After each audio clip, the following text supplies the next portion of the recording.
Acaba la semana. Liz, qué gusto verte. ¿Cómo estás? Bien, Milton, gracias. Sí, ha pasado la semana muy rápido y bueno, aquí estamos listos para informar y contarles también quiénes nos van a acompañar en breve. Va a estar con nosotros el ministro de Gobierno, Francisco Jiménez, para hablar especialmente del tema de la denuncia de corrupción que se está investigando en dos ámbitos, en el ámbito político y en el ámbito judicial. Y también estará con nosotros el economista Augusto de la Torre. Él preside la comisión que elaborará reformas a la seguridad social en el tema de pensiones. 7:03 y vamos a empezar a revisar las noticias más destacadas.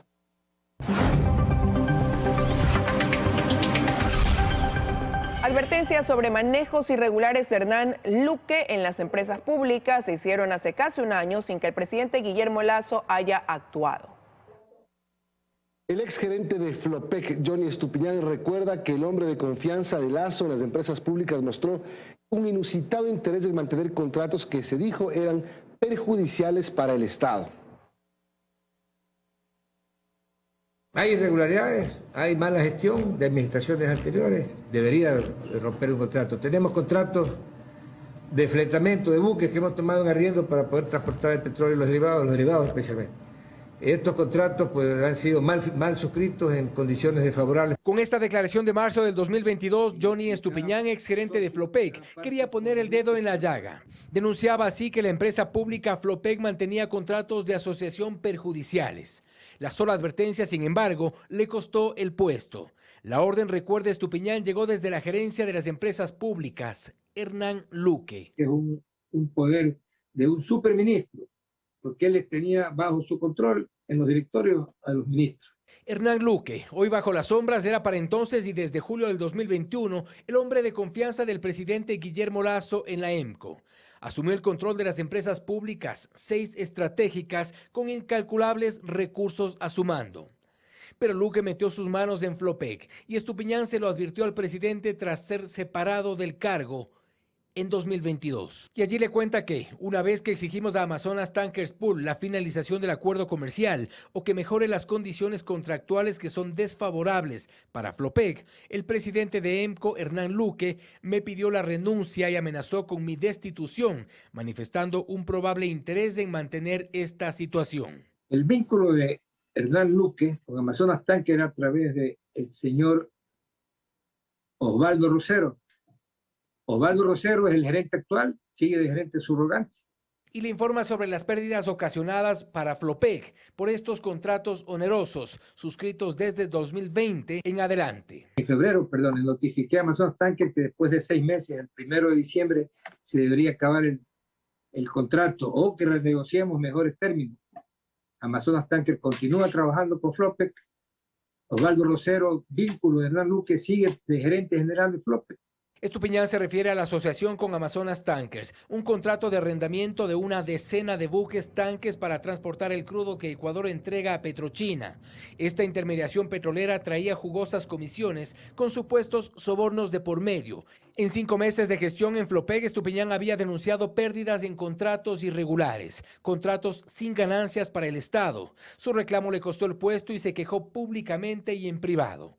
El tiempo parece estar de su lado. Las sospechas ya son parte del escándalo que envuelve al gobierno y un poderoso hombre de confianza, Hernán Luque, al que desde el 2021 se le entregó prácticamente un cheque en blanco. Casi 4.000 contratos por más de $800 millones se firmaron en CENEL y CELEC entre 2020 y 2022. Carlos Acoto nos cuenta que el CERCOP facilitará información sobre estos contratos a la Fiscalía y otras 2 entidades que investigan una presunta red de corrupción en el sector eléctrico. Mientras Hernán Luque estuvo al frente de los directorios de las empresas públicas como titular de la EMCO, en el sector eléctrico se tomaron decisiones a las que hoy se les pasa revista. Una de ellas, el nombramiento de Nicolás Andrade como gerente general de CELEC, quien salió en diciembre pasado en medio de señalamientos por no cumplir con los planes de mantenimiento de las centrales de generación eléctrica y por intentar iniciar procesos contractuales sin licitación. Durante su gestión, CELEC utilizó 91 de los 157 millones de dólares asignados para ejecución de obras. Tras su salida, volvió Gonzalo Uquillas, quien ya ocupó ese cargo en 2018 y 2020. Por su parte, la Corporación Nacional de Electricidad, CNEL, devengó 90 de los 301 millones de dólares codificados en su plan de inversiones 2022. En la gerencia de esta empresa pública se encuentra desde noviembre de 2021 Antonio Icaza, quien a finales de diciembre pasado fue secuestrado. Y según consta en la denuncia que presentó en Fiscalía, fue advertido por sus captores de no realizar cambios administrativos y de cumplir con los pagos pendientes a los proveedores. Uquillas y Andrade son dos de los 13 gerentes de las empresas públicas a los que se les ha pedido poner sus cargos a disposición. Ocurre en medio de una reveladora denuncia que ubicaría a Hernán Luque como pieza clave dentro de una presunta red de corrupción vinculada a la firma de contratos en empresas estatales. Solo en Selec y CNEL se firmaron casi 4.000 contratos por más de 800 millones de dólares entre 2020 y 2022. Hemos también recibido varios oficios por parte de la Asamblea Nacional y de la Fiscalía General del Estado.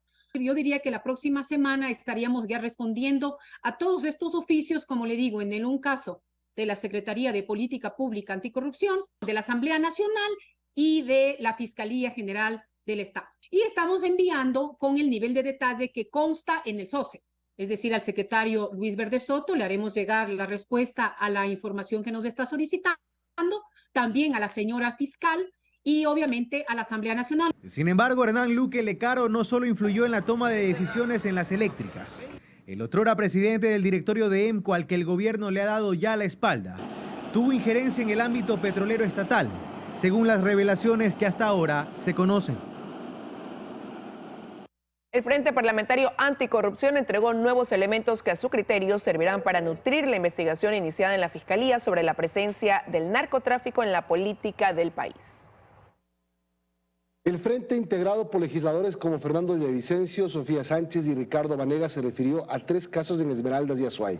Uno de los denunciados es Wagner Castillo Cortés, candidato a concejal de Río Verde en Esmeraldas por el partido Revolución Ciudadana.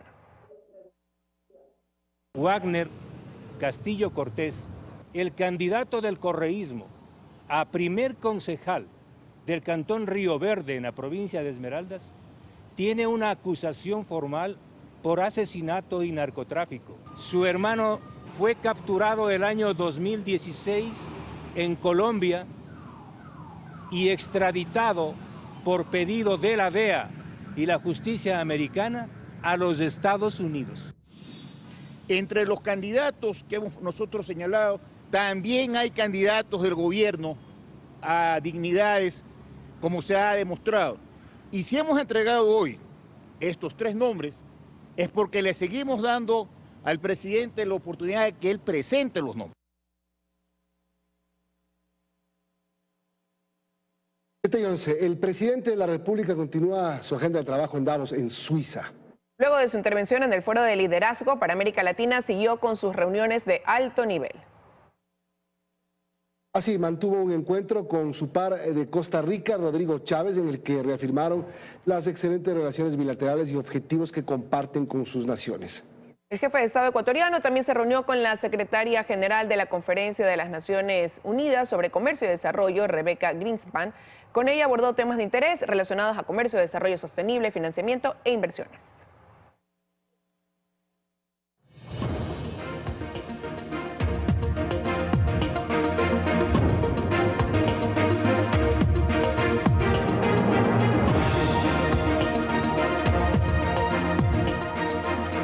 Y el Instituto Geográfico Militar abrió las puertas de sus instalaciones para evidenciar el avance de impresión de papeletas para las elecciones del próximo 5 de febrero. María Gracia Costa nos informa además sobre los colores de las papeletas y otras características que tienen. Aún no termina el trabajo de impresión de papeletas electorales en el Instituto Geográfico Militar.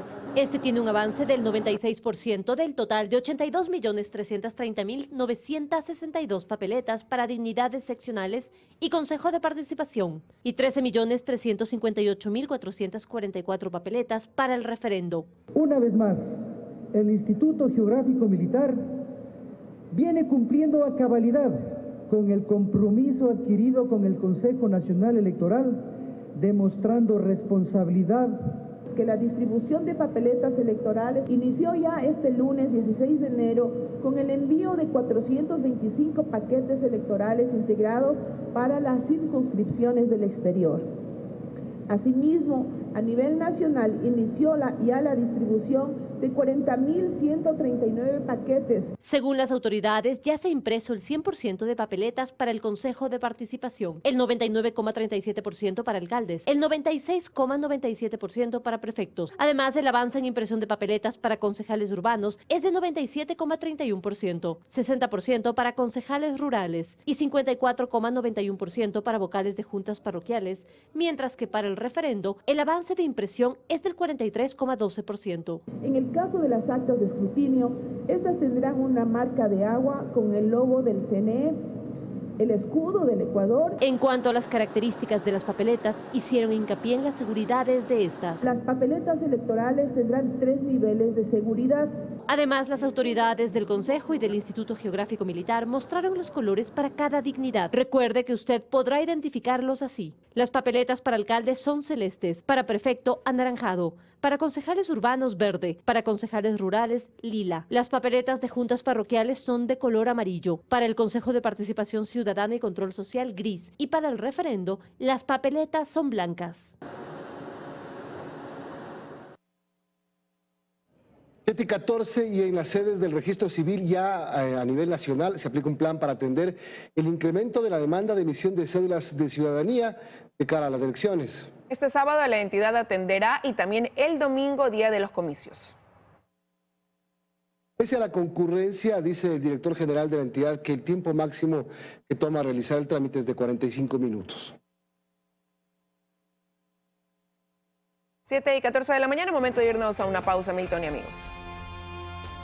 Y es importante recomendarles que aprovechen, si es que no tiene su cédula, revise si la tiene o la perdió para que vaya al registro civil. Yo fui la semana pasada, no porque perdí, pero no había gente. Así que aproveche porque luego los días previos a la elección seguramente se va a donar. Ya volvemos.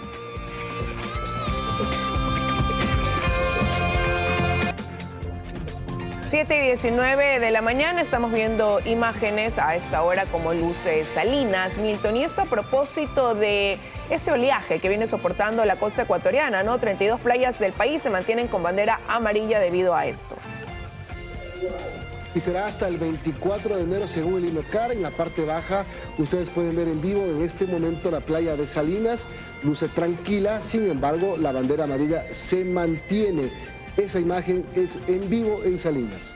Normalmente, Milton, cuando estas olas incrementan su tamaño, que han llegado hasta los 3 metros de altura, es en horas de la tarde, ¿no? Pero hay que advertir que para mañana está anunciado un aguaje, lo que pudiera entonces aumentar o intensificar ese nivel de olas y la fuerza del oleaje. Algunas playas están cerradas, así que los turistas, los bañistas que quisieran ingresar a algunas playas del perfil costanero tienen que obedecer las indicaciones de las autoridades. Son las 7:20 de la mañana y el bloque petrolero Ixpingo-Tambococha-Tiputini, ubicado en el corazón del Parque Nacional Yasuní, requiere de inversión privada. Así lo dijo el ministro de Energía, Fernando Santos, quien anuncia el interés de licitarlo con la idea de subir la producción de esta área petrolera, que es la mayor proyección del Ecuador. Hay dificultades para el desarrollo del proyecto ITT. El plan inicial era alcanzar una producción de 200.000 barriles diarios en el 2022, pero la meta no se cumplió. La producción del bloque está actualmente en alrededor de 53.000 barriles diarios. Otro tema, la Corporación Financiera Nacional subastará en el primer trimestre de este año la emblemática hacienda bananera La Clementina, ubicada en la provincia de Los Ríos. Los trabajadores de la hacienda compraron esta en el 2014 con un crédito de la Corporación Financiera Nacional por 74 millones, pero no pudieron pagarlo, por lo que la propiedad pasó a manos de la CFN. Las 10.000 hectáreas de la hacienda han sido agrupadas en 18 lotes. Para esta nueva venta, los interesados podrán presentar sus ofertas por uno o varios lotes. Por otro lado, la CFN busca reducir su tasa de morosidad del 27%, que es la más alta del sistema financiero ecuatoriano, a un 10% en 2 años.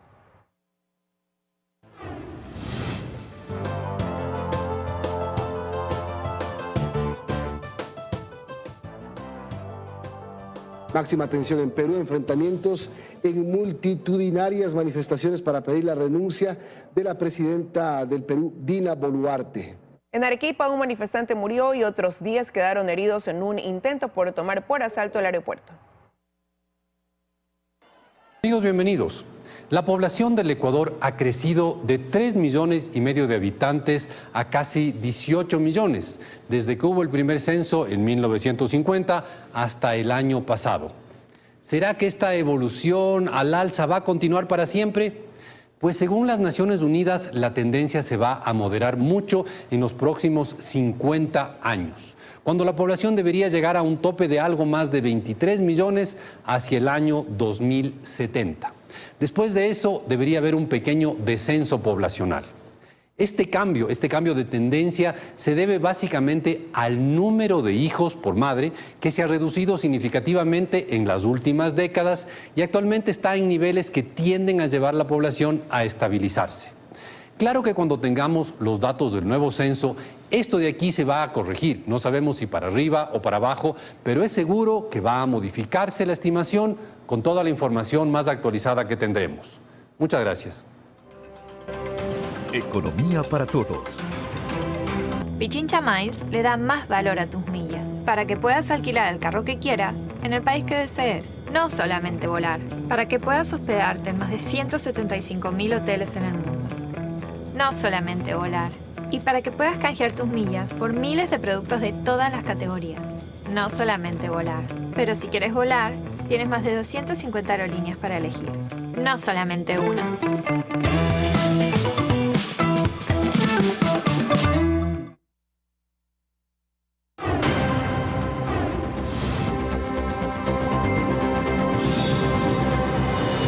Es momento de las entrevistas en 24 horas.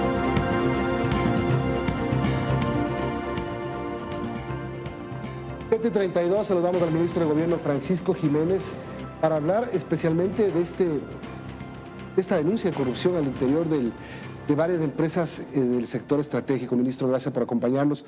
El presidente decide que la Secretaría Anticorrupción ponga un delegado en cada directorio. ¿Así es la decisión? Entre otras. Nosotros, cuando hemos conocido de estos hechos, sobre todo del audio que apareció al dominio público el lunes pasado, pues tomamos una serie de definiciones. Le pedimos la renuncia a todos los gerentes de las empresas públicas. Establecimos una serie de oficios con Contraloría para que se audite la gestión desde julio del 2021 hasta el tiempo presente.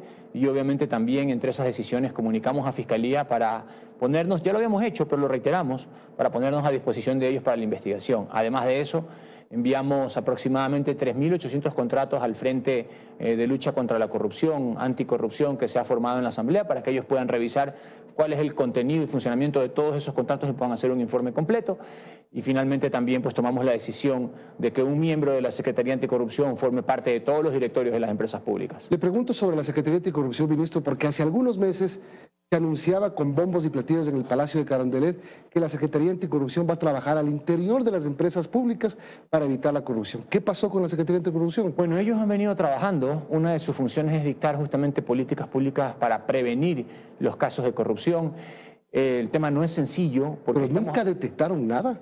¿Nunca sospecharon nada? Nosotros no detectamos... La Comisión Anticorrupción, la Secretaría Anticorrupción. La Secretaría Anticorrupción no nos dio a nosotros noticia de que hubiese alguna irregularidad concreta en las instituciones públicas. Y por eso es que cuando salen estos audios, una cosa son los de la semana pasada, pues un poco más generales sobre la situación de las empresas públicas, y otro, el que salió este lunes, ya arrojando más precisiones sobre lo que pudiera estar sucediendo. Entonces tomamos una serie de definiciones que empezaron la semana pasada y que obviamente continuaron esta semana, porque el gobierno, como lo he repetido hasta la saciedad y lo ratifico ahora, ni tiene, ni ha tenido, ni tendrá nada que ver en ninguna trama de corrupción, ni tampoco mirará a otro lado cuando debe actuar. Pero parece que funcionarios del gobierno sí tienen que ver.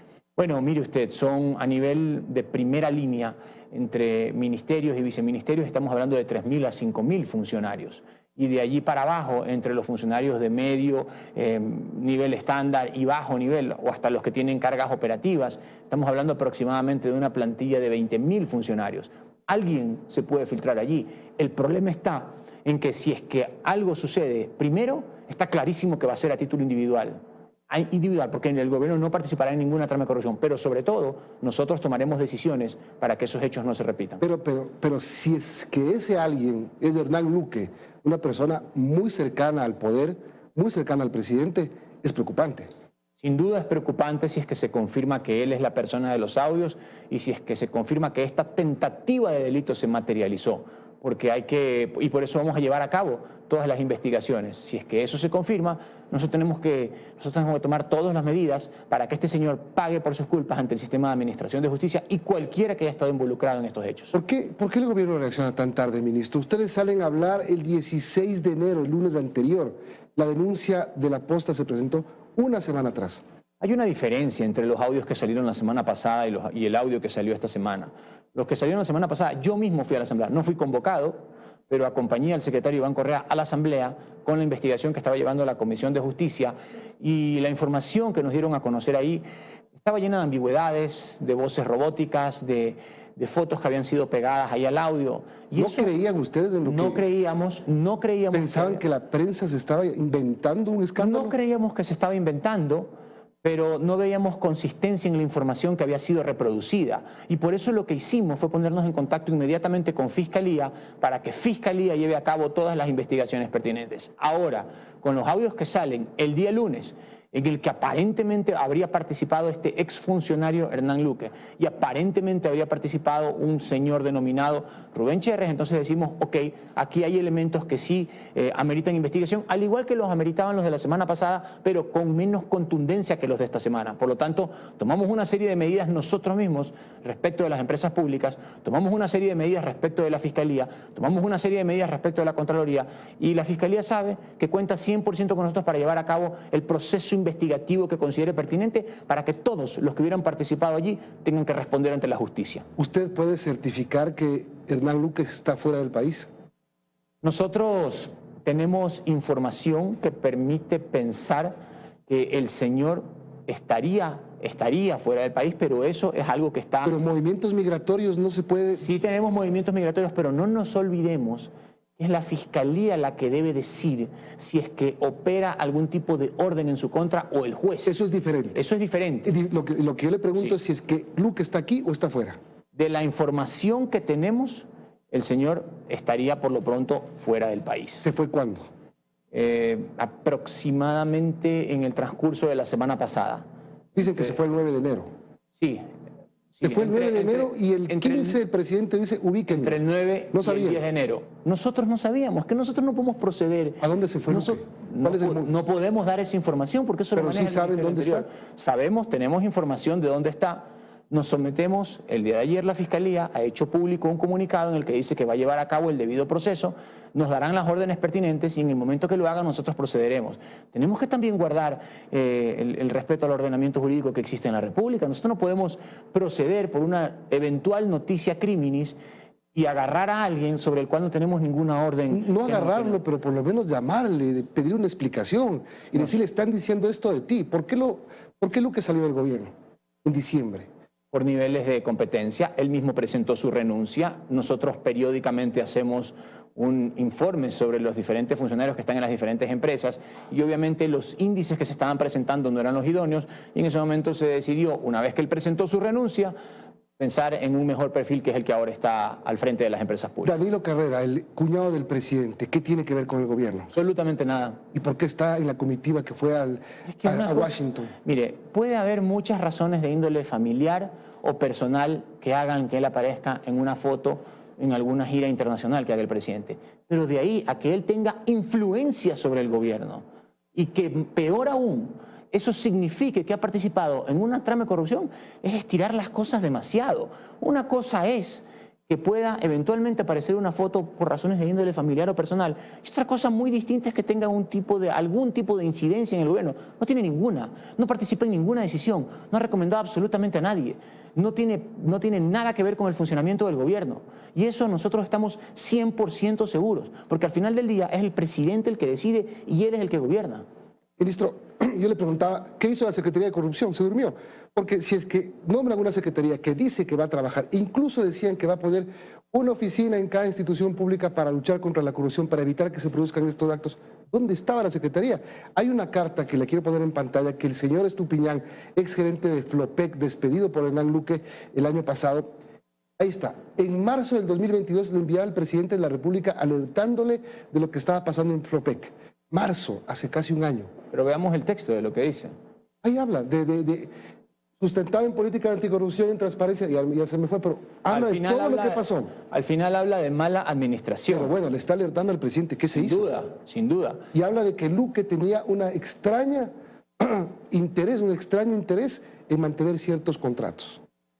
Mire, no dejan de ser Pero nunca le preguntaron, por lo menos a Luque, no se quiere... Pero en la función pública hay que ser valiente y hay que tomar decisiones. Y cuando alguien se queda en las generalidades, finalmente eso se termina diluyendo. O sea, Estupiñán no fue valiente. No, estoy viendo en la carta.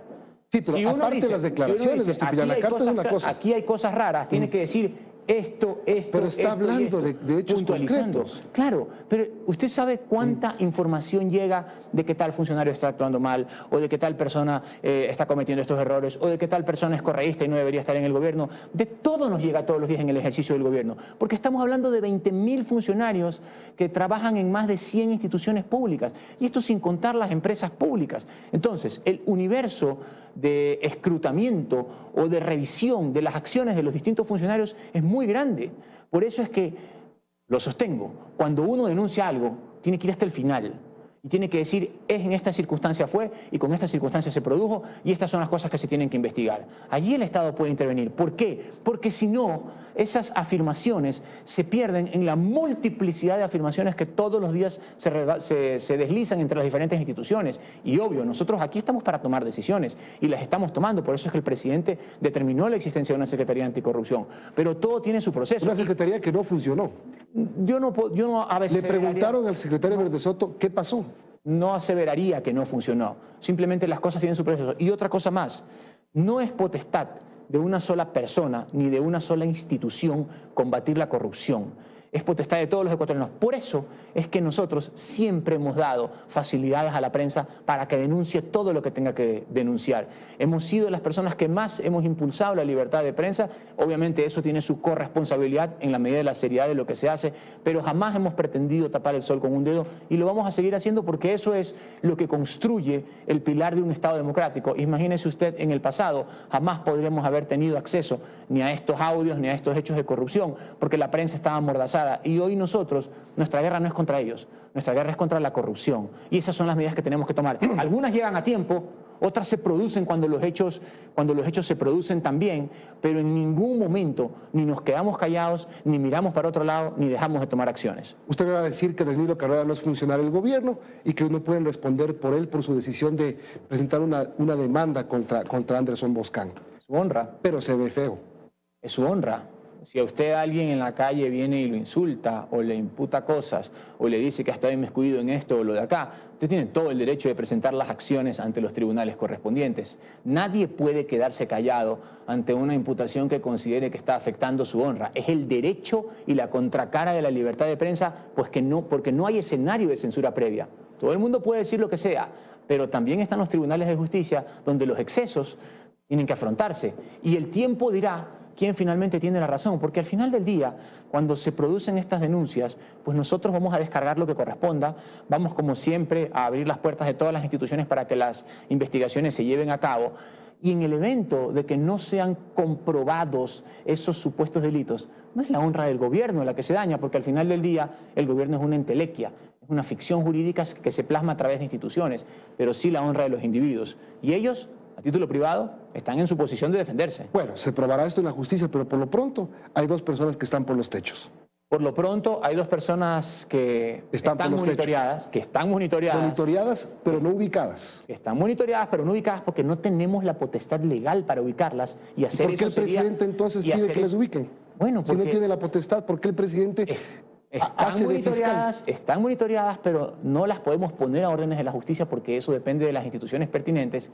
Pero nosotros tenemos información, obviamente de sus desplazamientos no puedo avanzar más porque sería inconstitucional, pero de brazos cruzados no nos vamos a quedar. Y nosotros estamos aquí para no permitir y actuar sin temor ni favor respecto de cualquier persona que haya abusado de los dineros públicos. Una última cosa corta, ministro. ¿Cuándo presentan ¿Qué día de la próxima semana? Porque usted dijo la próxima semana, sí, la lista de candidatos relacionados con el narcotráfico. Ya el Frente Anticorrupción está haciendo lo que el presidente dijo que iba a anunciar y que no lo ha hecho el gobierno. Eso se va a hacer la próxima semana. ¿Por qué se adelantó el Frente Parlamentario Anticorrupción? Bueno, cada uno tiene sus propios tiempos, sus nombres no necesariamente coinciden en todos con los nuestros. ¿Ustedes tienen más? Nosotros tenemos algunos nombres ahí que... Ayer decía un asambleísta que hay gente que creo que está entre la lista de candidatos. Esa es otra generalidad. Eso dijo. Eso es otra generalidad. Que diga quién, que diga en qué circunstancias, que diga en qué provincia, que diga en qué ciudad, que diga con nombres y apellidos de quién se trata, para separarlo en ese momento de la fila de creo. Pero ustedes también, pues. Nosotros también. Están ofreciendo presentar una lista y no lo hacen. Y lo vamos a hacer. Lo que pasa es que nuestros procesos investigativos son diferentes a los de la Asamblea. Nosotros lo vamos a hacer,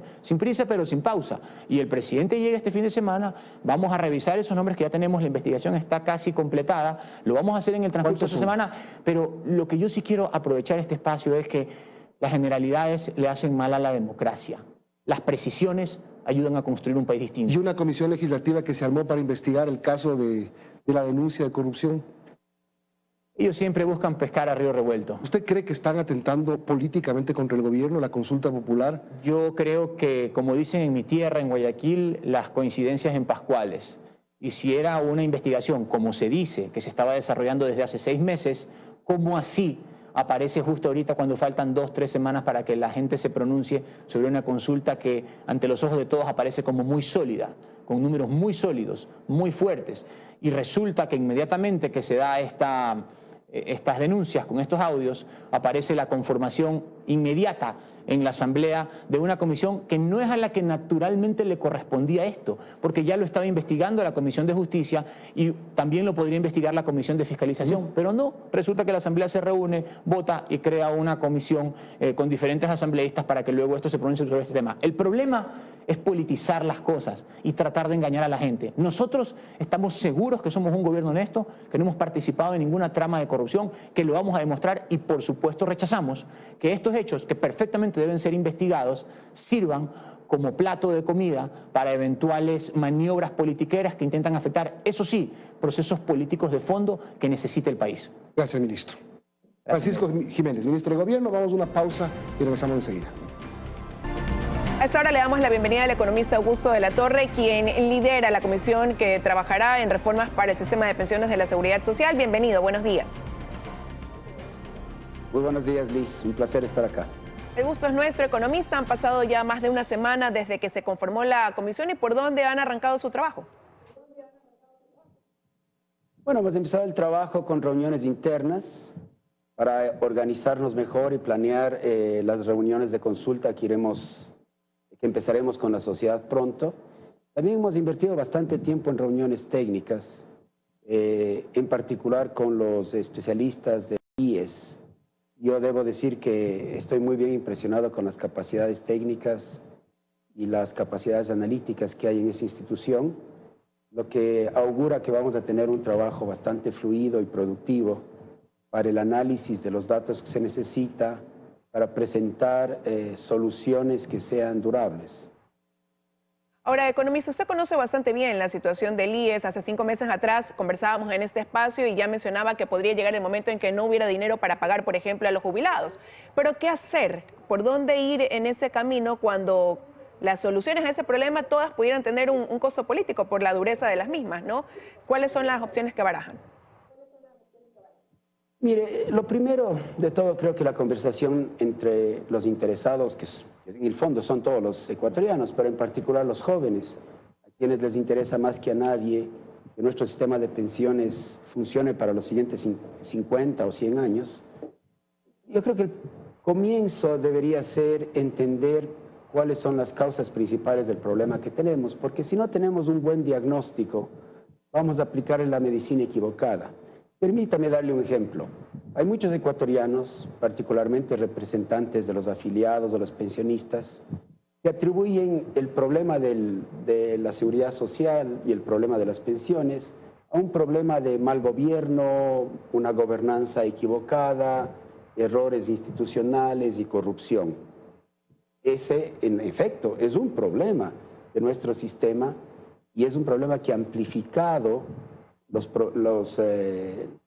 la viabilidad financiera del sistema.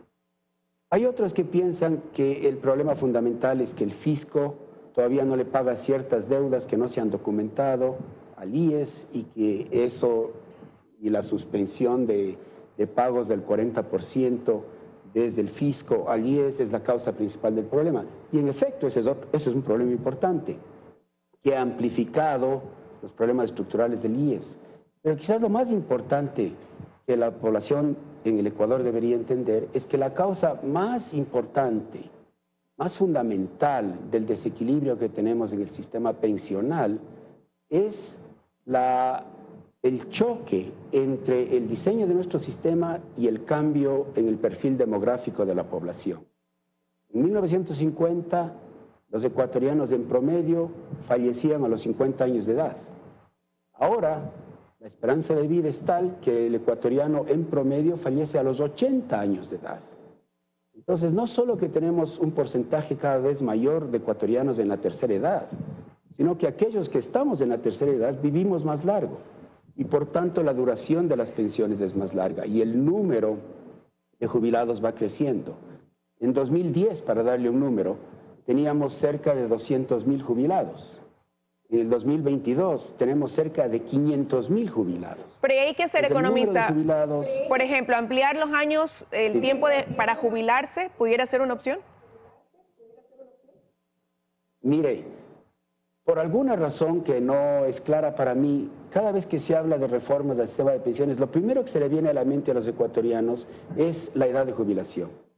Y creo que tenemos que entender que el sistema depende de una serie de parámetros. Y la edad de jubilación es uno de ellos y no necesariamente el más importante. Hay por lo menos 7, 8 parámetros que gobiernan la manera como se definen beneficios y aportes. Entonces, un parámetro clave del sistema es el aporte. ¿Cuánto aportas? Otro parámetro clave del sistema es a qué edad mínima puedes jubilarte. Otro parámetro clave del sistema es con cuántos años de cotización y combinación de edad de jubilación puedes jubilarte. Otro parámetro es una vez que llegaste a ese mínimo de edad de jubilación y años de cotización o de aporte, ¿con qué porcentaje de tus sueldos previos a la jubilación vas a tener la pensión? O sea, la pensión va a ser qué porcentaje de los sueldos previos a la jubilación. Eso se conoce como la tasa de reemplazo. Otro parámetro es qué sueldos previos a jubilarte tomamos en cuenta para calcular la pensión. En el Ecuador el parámetro es de que tomamos en cuenta los 5 años de mejor remuneración. ¿Cuál es la pensión máxima? ¿Cuál es la pensión mínima? ¿Cuál es la pensión que merecen los sobrevivientes? Todos esos son parámetros del sistema. Y cuando uno hace una reforma a un sistema parecido al del Ecuador, que se conoce técnicamente como un sistema de reparto, se recalibran los parámetros. Y las reformas siempre son un menú. ¿Qué parámetros prefieres cambiar? ¿Cuáles? Perdón que le interrumpa, pero todos esos parámetros entonces van a ser considerados para la comisión, pero a eso influye una realidad hoy. Usted empezó hablando de los jóvenes, cada vez hay menos aportantes o menos gente que se quiere afiliar al IES, a la Seguridad Social, porque siente que va ligado los beneficios que hoy recibe con lo que después tendrá como jubilación, y me refiero básicamente al sistema de salud. Entonces, ¿qué hacer cuando tenemos un país donde estos sistemas van prácticamente de la mano? Mire, le quiero aclarar que la comisión que a mí me toca coordinar no va a entrar en el tema de salud. La comisión se concentra en un solo punto y es proponer un nuevo marco legal para el sistema de pensiones. No va a tocar para nada el sistema de salud. Posiblemente, en mi opinión, el Ecuador va a requerir una reforma legal también para su sistema de salud. El Ecuador necesita repensar todo su modelo de salud pública y hacerlo bien. Ese es un tema que requiere mucha experticia y es un tema tan álgido como el tema de pensiones. Por eso es que es importante que los ecuatorianos sepan que esta comisión, al menos la que a mí me toca coordinar, no va a tocar el tema de salud, sin perjuicio de mi creencia personal de que ese sistema de salud pública también requiere una reforma. Nos concentraremos solo en el tema del marco legal para el sistema de pensiones. Ahora, uno de los temas que nos toca poner sobre la mesa a todos es si es que conviene seguir teniendo, como tenemos en el Ecuador, una situación institucional en que la misma institución se encarga del tema de pensiones y del tema de salud. Tal vez los ecuatorianos que tienen mi edad se acuerdan de que en el pasado en el Ecuador había una institución para pensiones que se llamaba la Caja de Previsión Social, que administraba el sistema de pensiones del país, que era distinta de la institución que administraba el sistema de salud. Ahora tenemos todo en una institución y los ecuatorianos experimentan cierta opacidad, porque cuando contribuyen tienen que contribuir a todo el sistema, a todos los seguros. Y el IES administra varios seguros, el de pensiones, que es el más importante, que se conoce como invalidez, vejez y muerte, pero también el de cesantía, el de desempleo, el de reserva y el de salud. Y la contribución que los ecuatorianos va en paquete a todos los seguros. Tal vez nos convenga pensar, como la mayor parte de los países lo tiene, una separación institucional entre la administración del sistema de pensiones versus la administración del sistema de salud. Eso lo tiene usted en Colombia, lo tiene en Perú, lo tiene en Estados Unidos, lo tiene en la mayor parte del mundo. ¿Y por qué es esto? Porque son dos temas de política pública muy diversos. Salud es un tema de política pública que requiere una experticia muy distinta que la que se requiere para pensiones. Si a mí me pidiesen que fuese vocal del Consejo Directivo del IES, yo estaría aterrado, porque me toca opinar sobre temas de naturaleza muy distinta. Esa es una razón. Y hay otras por las cuales se podría considerar esta separación institucional en la administración de dos sistemas. Bueno, así arranca entonces el trabajo de la comisión con varios parámetros para el análisis y en 4 meses veremos cuál es la propuesta, ¿no?, que sale de dicha comisión para las reformas necesarias a la seguridad social. Gracias, economista, por haber estado con nosotros esta mañana. Muchas gracias y espero que podamos seguir conversando a lo largo de este proceso. Así será, así será. Esperamos tenerlo nuevamente para ir conociendo el avance, ¿no?, del trabajo de la comisión. Que tenga un buen día. Con esto de aquí ya nos estamos despidiendo. Inmediatamente, gracias nuevamente. Vienen las noticias de la comunidad, Milton. Y hay una noticia en desarrollo. Se han registrado hasta el momento 8 allanamientos en Quito y Guayaquil dentro de la investigación en el caso de corrupción.